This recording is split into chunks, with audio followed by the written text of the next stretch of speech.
Selamat siang Tribuner, jumpa lagi bersama saya Adi Sasono, pemimpin redaksi Tribun Jabar. Kali ini saya berada di kantor Bawaslu Kabupaten Sumedang dan tentu saja saya ditemani oleh Ketua Bawaslu Kabupaten Sumedang, Kang Ade Adianta Sinuningga. Selamat siang, Kang. Selamat siang. Sehat ya? Sehat. Mas. Terima kasih sudah diterima, Kang. Sama-sama. Ya. Sibuk apa nih hari ini? Kalau kesibukan belakangan ini sih kurang lebih ya tahapan-tahapan awal seperti verifikasi administrasi perseorangan, terus kemudian ya undangan-undangan rakor dari Jabar ataupun Bawaslu RI. Iya. Lebih itu sih, Bang. Kalau verifikasi administrasi perseorangan itu partnya Bawaslu di mananya, Kang? Kalau untuk di tingkatan kabupaten kota, Iya. itu kurang lebih untuk verifikasi perseorangan terkait calon wakil bupati dan wakil bupati. Kalau kurang lebih wilayah kerja Bawaslu itu, Bawaslu Kabupaten Kota adalah memastikan bahwa data calon pemilih ataupun calon pendukung dari calon bupati dan wakil bupati tersebut itu benar secara administrasi. Oke. Itu nggak overlap dengan yang dilakukan ke KPU? Kalau yang dilakukan oleh teman-teman KPU itu adalah menginput lalu kemudian memastikan data itu sudah sesuai dengan yang ada di data kependudukan. Oke. Karena yang hanya memiliki akses untuk yang diberikan akses oleh Dukcapil itu adalah KPU secara kelembagaan. Oke. Jadi sekarang verifikasinya itu by name by address atau bagaimana? Betul, by name by address, tapi yang sifatnya dikelola oleh KPU. Betul. Betul. Kalau kita dari Bawaslu hanya diberikan akses untuk nama dan juga alamat, betul. Ya. Cuman kalau KPU bisa mengakses sampai ke NIK. Kalau karena Bawaslu kebutuhannya kan mengkonfirmasi betul tidak. Gitu. Kalau Bawaslu hanya nama dan alamat. Nama dan alamat. Kalau misalnya soal keterkaitan mereka dengan partai politik atau kelompok-kelompok yang tidak boleh terlibat di situ, misalnya ASN atau apa gitu, sampai di situ Bawaslu. Kalau dari undang-undangnya sendiri, memang ada, mohon maaf, dari PKPU-nya sendiri, itu memang ada batasan untuk calon pendukung yang mau memberikan dukungannya kepada si calon perseorangan tersebut. Itu batasannya terkait ASN, TNI, Polri, dan juga penyelenggara. Oke.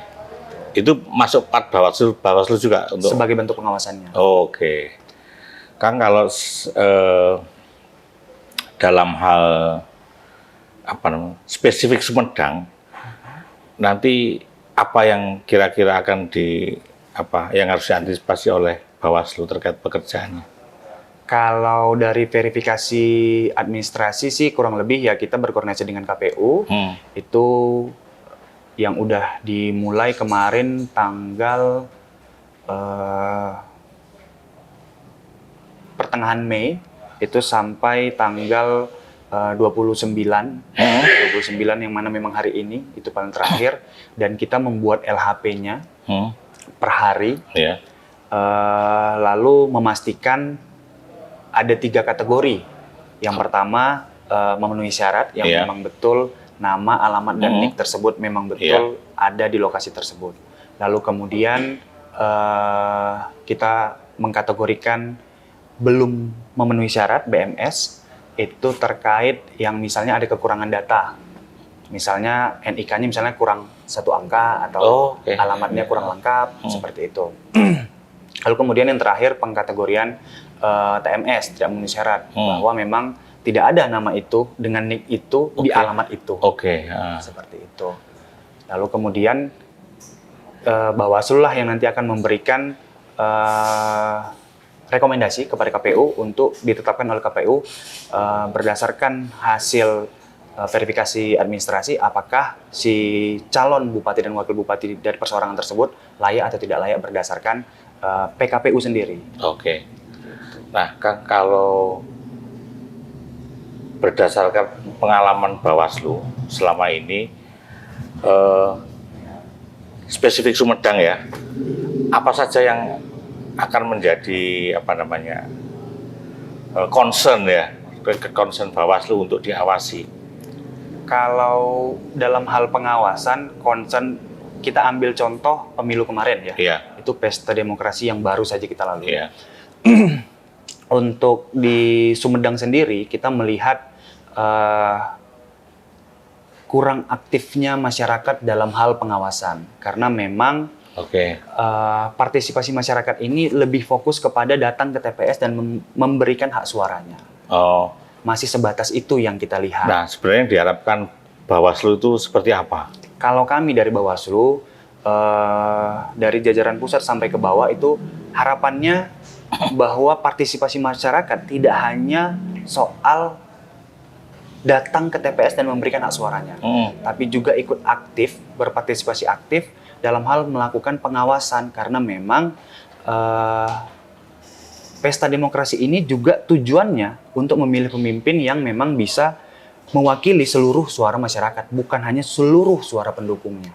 Oke. Seperti itu. Nah, contoh praktis saja, Kang. Misalnya seperti apa yang misalnya hal yang tampak yang bisa kemudian dilaporkan oleh masyarakat atau pemilih ketika sampai di TPS. Oh, ini pelanggaran, ini bukan. Itu apa? Misalnya? Misal hal yang simpel dan kemarin terjadi di Kabupaten Sumedang, di TPS 15 desanya saya lupa di Sumedang Utara, itu masyarakat melaporkan ada surat suara yang tertukar. Oke, ya. Seperti itu dari beda dapil untuk di jenis surat suara DPRD Kabupaten Kota. Oke. Seperti itu. Ada nggak, Kang, waktu itu yang kemudian akhirnya ditemukan oleh Bawaslu bahwa ternyata di TPS ini ada kesalahan atau pelanggaran yang tidak dilaporkan warga? Sifat dari Bawaslu sendiri itu ada yang namanya bentuknya itu ada dua, ada laporan, ada temuan. Yang memang ditemukan oleh Bawaslu dan jajarannya itu sifatnya temuan. Kalau yang dilaporkan itu sifatnya laporan masyarakat. Kita juga tidak bisa memaksakan bahwa masyarakat pasti harus melaporkan, karena ya di satu sisi juga kita paham bahwa masyarakat tidak secara langsung, secara struktural dibentuk misalnya, masyarakat tugas itu nggak melekat gitu, ya, tidak melekat di masyarakat, sehingga masyarakat pun ya sifatnya hanya mengajak, Bawaslu hanya mengajak, ayo kita mau memilih pemimpin, bareng-bareng ikut bantu Bawaslu untuk mengawasi. Kalau di Sumedang sendiri, ya kalau tadi Mas bilang terkait tidak dilaporkan oleh masyarakat, ditemukan oleh pengawas kita. Itu ada memang. Karena ya sudah pasti yang lebih merasa bertanggung jawab harusnya adalah rekan-rekan Bawaslu dan jajarannya. Nah, Kang, kan Bawaslu ingin bahwa masyarakat aktif juga ya, ikut untuk membantu tugas dalam pengawasan. Nah, apakah ada semacam kemudahan gitu bagi yang bisa diakses oleh warga, misalnya hotline atau apa? Kalau dari Bawaslu RI sendiri, dari sosial media, terus kemudian pojok pengawasan, banyak bentuk yang sudah di inovasi-inovasi lah yang dibuat oleh Bawaslu untuk memudahkan masyarakat dalam hal pelaporan. Karena memang mengingat batasan waktu juga itu menjadi penting bagi Bawaslu untuk mempermudah masyarakat tuh sebisa mungkin on time gitu. On time dalam artian ya kalau bisa detik ini kejadiannya, detik ini juga dilaporkan. Gitu. Ya berarti dibentuk beberapa bermacam channel untuk pelaporan ya. Betul. Kang, kalau kita melihat situasi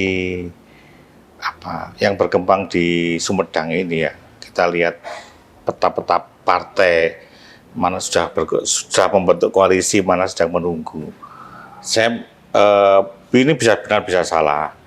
Saya menduga akan ada setidaknya 2 incumbent yang kalau kemungkinan besar akan maju. dalam pertarungan pilkada. dalam pertarungan pilkada di Sumedang. Nah, apa yang kemudian akan dilakukan oleh ini? Pasti ini ada konsekuensi-konsekuensi ini ya. Betul. Dalam hal pencarian dukungan atau macam-macam. Ini apa yang akan dilakukan KPU? Apa yang Kalau dari Bawaslu Sumedang sendiri melihat informasi yang hari ini ya banyaklah bisa kita akses, Iya. baik itu dari media ataupun dari obrolan antar dengan pimpinan-pimpinan parpol. Iya. Kita melihat memang ada potensi calon dari koalisi. Iya. Yang mana memang kita dapat informasinya itu salah satunya yang bahkan sudah deklarasi di beberapa media, bahkan sudah ada balihonya bisa kita lihat di jalan-jalan, itu Bapak Doni Ahmad Munir dan juga Bapak Erwan. Iya. Gitu. Jadi kami pikir KPU dan Bawaslu juga sudah mengetahui lah informasi terkait nantinya beliau-beliau ini akan mencalonkan sebagai calon bupati.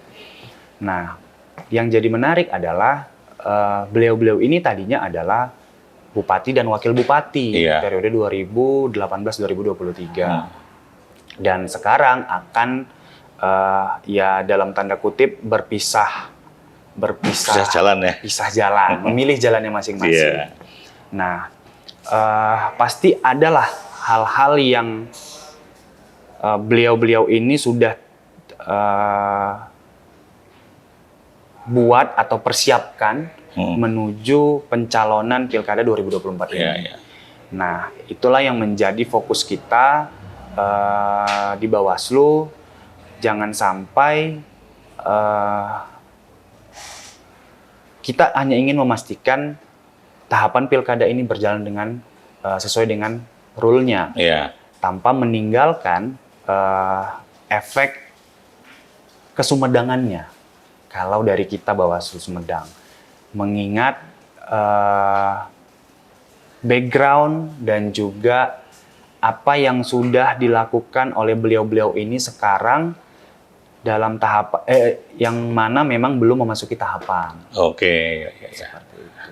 Artinya gini, boleh nggak saya tanya kalau misalnya gini, Bawaslu mengantisipasi terjadinya penyalahgunaan koneksi dengan ASN misalnya seperti itu. Betul gitu yang ya. mana Karena mereka berdua kan punya akses tuh ya. Betul.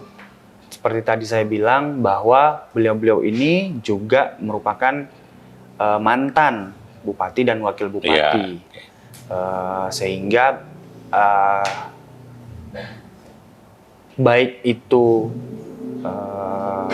ASN, TNI, Polri, terlebih juga kami selaku penyelenggara itu akan menjadi fokus Bawaslu untuk memastikan bahwa netralitas keempat stakeholder ini terjaga. Oke, Kang. Terakhir, Kang. Baik. Mungkin Kang Ade punya pesan terkait tadi bahwa Bawaslu membutuhkan juga peran aktif masyarakat ya.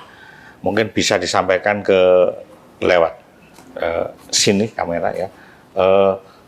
Apa yang menjadi harapan Bawaslu, himbauan Bawaslu? Baik, terima kasih sebelumnya Mas atas kesempatannya.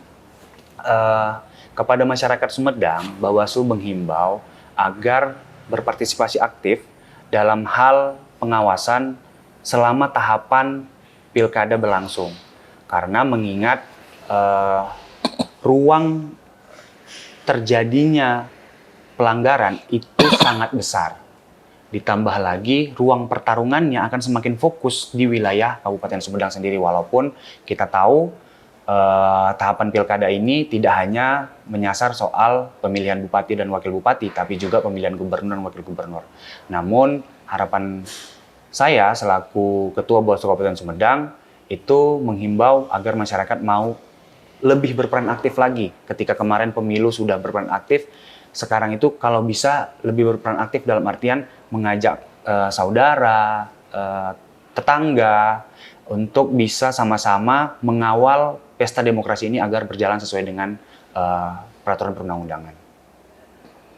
Oke, oke. Terima kasih Kang Ade atas bincang-bincangnya, atas waktunya yang sudah disediakan buat kami. Terima kasih, Mas. Gitu, Tribuners, terutama warga Sumedang, itu tadi bincang-bincang saya dengan Ketua Bawaslu Kabupaten Sumedang, Kang Ade Sinulinga.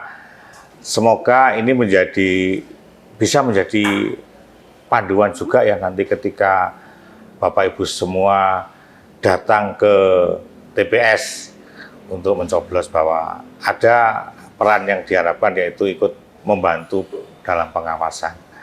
Semoga pilkada di Kabupaten Sumedang menjadi pilkada terbaik di Jawa Barat. Terima kasih. Demikian juga kita juga akan berjumpa lagi dalam wawancara yang lain, tentu saja dengan tokoh yang tidak kalah menarik. Terima kasih, sampai jumpa. Download Tribun X sekarang, menghadirkan lokal menjadi Indonesia.